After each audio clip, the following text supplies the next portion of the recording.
घेऊया. तर गाईज बघू शकता आज संडे मॉर्निंगला 8:15 वाजले. सकाळी उठून व्यायाम करून आता नाश्ता करतो. जस्ट तुम्हाला दाखवतो काय करतो.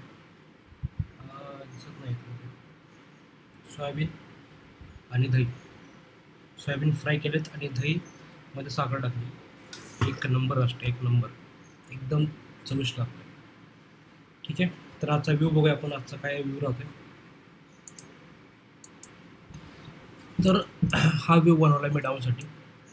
पहिली गोष्ट तर मार्केट ओपन इथं झालं आणि मी TDLच्या नुसार बघितलं की आजची रेंज काय. तर आजची रेंज 309 आणि डबल 618 आहे. तर मी इथून 309 पण बाई साईड घेतलं तर इथं आपल्याला एंट्री मिस झाली. त्याच्यामुळं इथून 8% खाली, ही बघा 8% दिसत असेल तुम्हाला. 8% खाली इथं आपली एंट्री प्लेस झालेली आहे आणि TP हा ठेवलेला आहे. TP कशानुसार ठेवला आहे तर हे जे हाय कॅन्डल, त्या हाय कॅन्डलच्या रेंजनुसार हा TP ठेवलेला आहे डाऊनसाठी. 15 मिनिटाच्या टाईम फ्रेममध्ये मोठी कॅन्डल घेऊन का नाही केलं तर कारण की ओव्हरऑल व्ह्यू बाईंगचा आहे. मोठ्या टाईम फ्रेममध्ये बघायला गेलं तर तुम्हाला दाखवतो.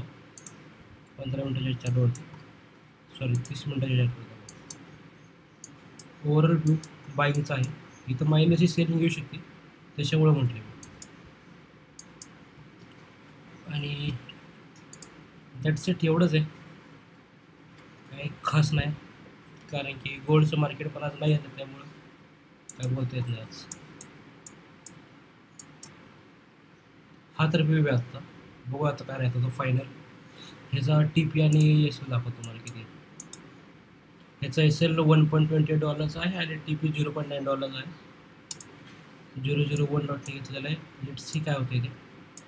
रेंज कॅल्क्युलेशन नाही, TDL प्लस कॅल्क्युलेशनच्या बेसवरती हा ट्रेड घेतलेला आहे.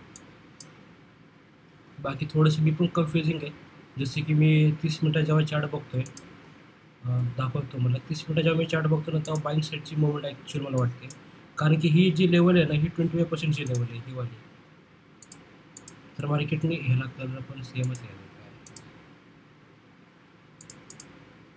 अरे ही जी लेवल आहे रेडवाली, त्या रेड लेवलला ब्रेक केला आहे आणि विथ सपोर्ट घेतला आहे स्ट्रॉंगवाला. परत एक बाईंग साईडला चाललं आहे. तर त्याच्यामुळे इथे 30 मिनिट टाईम फ्रेममध्ये तर बाईंग दाखवते. म्हणजे तात्काळमध्ये बघायला गेलं तर ओव्हरऑल तसं बाईंगचा सेट आहे. पण लेट्स सी काय होतं ते. सपोज या हायला ब्रेक केलं मार्केटने तर आपण बाईंग साईडला परत एक एंट्री प्लेस करूया. कुठं जर सपोज मार्केटने ह्या हायला ब्रेक केलं तर आपण एक बाईंग साईडला परत एक एंट्री प्लेस करूया, जेणेकरून आपल्याला बाईंग साईडची मोठी मुवमेंट सापडेल. मी इथं नाही का तरी एक हे लावतो, अलर्ट लावतो, जेणेकरून मी एंट्री मिस नाही केली पाहिजे. लेट्स इट, हा व्ह्यू आहे. लेट्स सी काय होतं ते, काय असेल जे सांगायला तुम्हाला काय काय होते ते.